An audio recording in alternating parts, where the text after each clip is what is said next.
Боордош мамлекеттердин бүгүнкү саммитине катышып жаткан башчылар менен көрүшүп жатканыма чексиз кубанычтамын.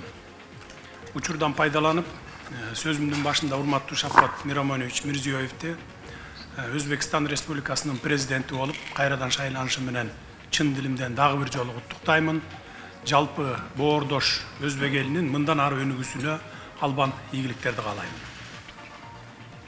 Европа менен Азияны бириктирип, 9 жолдун тоомунда жайгашкан Байыркы Стамбулда түрк мамлекеттеринин башчылары менен кезектеги саммитте жүз көрүшүп, жолугушуп турганыма өтө кубанычтамын. Бизди жогорку деңгээлде күтүп алган меймандос түрк элинин улуттук лидери, Түркия Республикасынын президенти урматтуу Режеп Тайып Эрдоган мырзага өзгөчө ыраазычылыгымды жолдойм. Уюмубузда төрагалыкты алган түрк тарабына зор ийгиликтерди жана үзүрлүү ишмердүүлүктү каалаймын.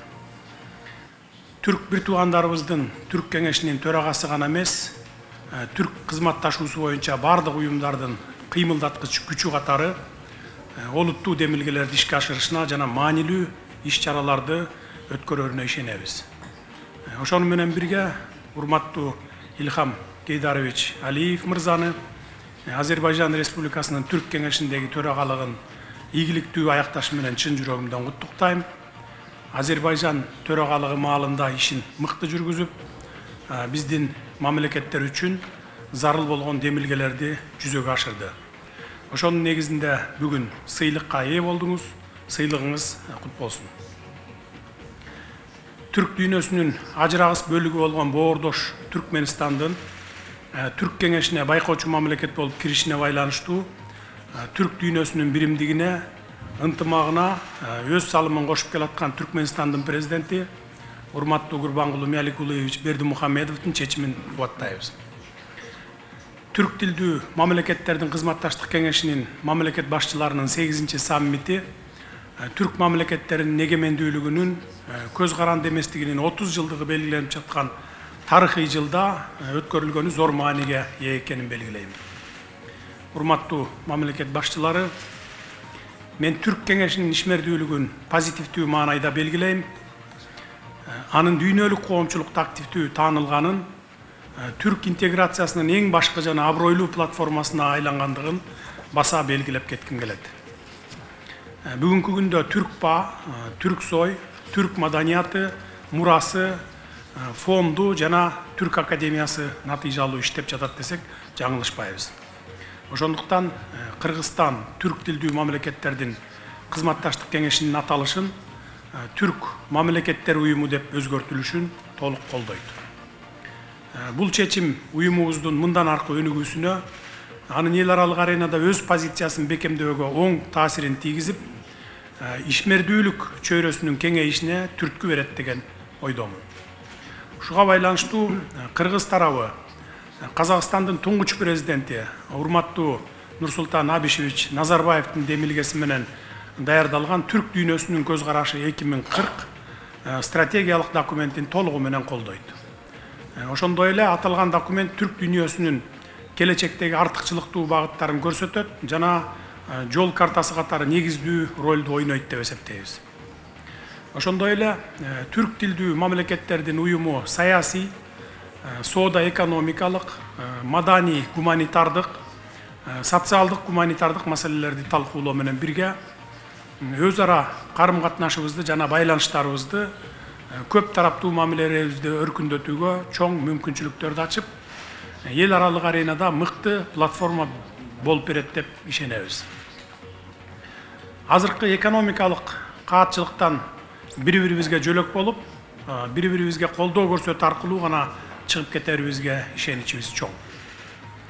Түрк кеңешинин демилгеси менен түзүлүп, бүгүн биздин колдоого алына турган Түрк инвестициялык фонду өз ара экономикалык мамилелерибиздин реалдуу инструментине айланып, эки тараптуу жана көп тараптуу долбоорлорду ишке ашыруунун механизми катары чоң ролду ойнойт.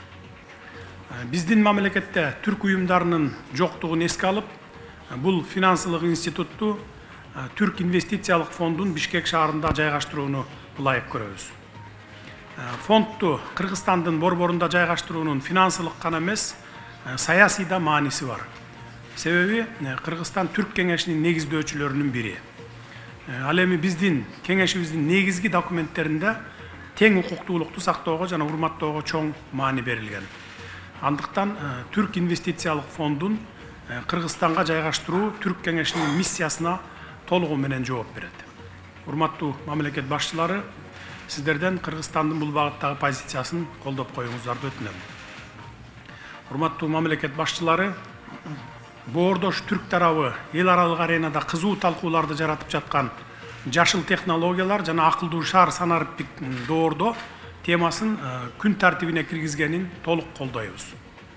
Себеби бүгүнкү күндөгү эң актуалдуу маселелердин бири болуп турган климаттын өзгөрүшүнүн шартында жана пандемиядан кийин экономиканы толук калыбына келтирүү үчүн жашыл технологияларды жана санариптештирүү ыкмаларын толук колдонуубуз зарыл.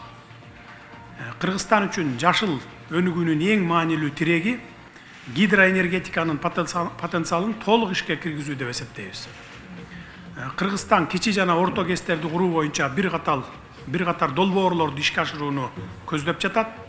Ушуга байланыштуу кыргыз тарабы энергетикага түз инвестиция тартуу, гидроэлектростанцияларды куруу жана кайра жаралуучу энергия булактарын өнүктүрүү жаатында кызматташтыкты мындан ары өнүктүрүүгө кызыктар. Кыргыз тарабы бул багытта бардык кызыктар өлкөлөрдүн катышуусун талкуулоого даяр. Мен бул маселени Глазго шаарында болуп өткөн климаттын өзгөрүүсү боюнча дүйнө лидерлеринин саммитинде да баса белгиледим. Ошондой эле климаттын өзгөрүшүнүн кесепеттерине ыңгайлашуу Кыргызстан үчүн өзгөчө мааниге, аны чечүү өлкөнүн потенциалын пайдалануу жана региондук кызматташтык толук ишке ашыруу аркылуу гана мүмкүн. Мен Бириккен Улуттар Ассамблеясынын 76 сессиясында тоолуу мамлекеттердин туруктуу өнүгүүсү жана климаттык шарттын өзгөрүүгө тийгизген таасири тууралуу Кыргызстандын позициясын жана демилгелерин жарыяладым. Кыргыз тарабынын демилгелери боордош түрк мамлекеттери тарабынан колдоого алынарына терең ишеним артам. Биз күн сайын эмес, саат сайын өзгөрүлүп турган глобализация мезгилин геосаясий кырдаал жаңы багытка тездик менен өзгөрүп жаткан учурду баштан кечирип жатабыз.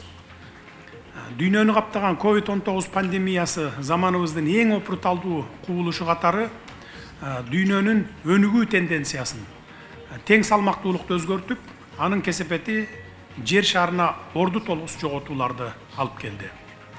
Кыйын кезеңде Кыргызстанга жардам көрсөтүп, бир туугандыкты билдирген Түрк кеңешинин бардык мамлекеттеринин башчыларына өз элимдин атынан терең ыраазычылык билдирем.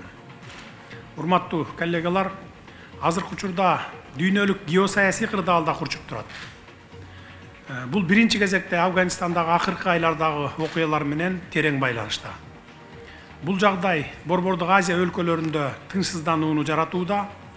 Албетте биз бардык маселелердин тынчтык жолу менен дипломатиялык диалог аркылуу чечилишин көздөйбүз. Анткени Афганистанда абал курчуй берсе, Борбордук Азия өлкөлөрүнө түздөн түз залакасын тийгизет. Биз үчүн тынчтыктан артык дөөлөт жок. Учурдагы кырдаалды эске алып, Кыргызстан түрк дүйнөсүнө, жалпы эле эл аралык коомчулукка Борбордук Азия тынчтыктын аймагы деген платформаны түзүү идеясын сунуштайт. Борбордук Азия демографиялык өнүгүү боюнча дүйнөдө алдыңкы орунду ээлеген аймак.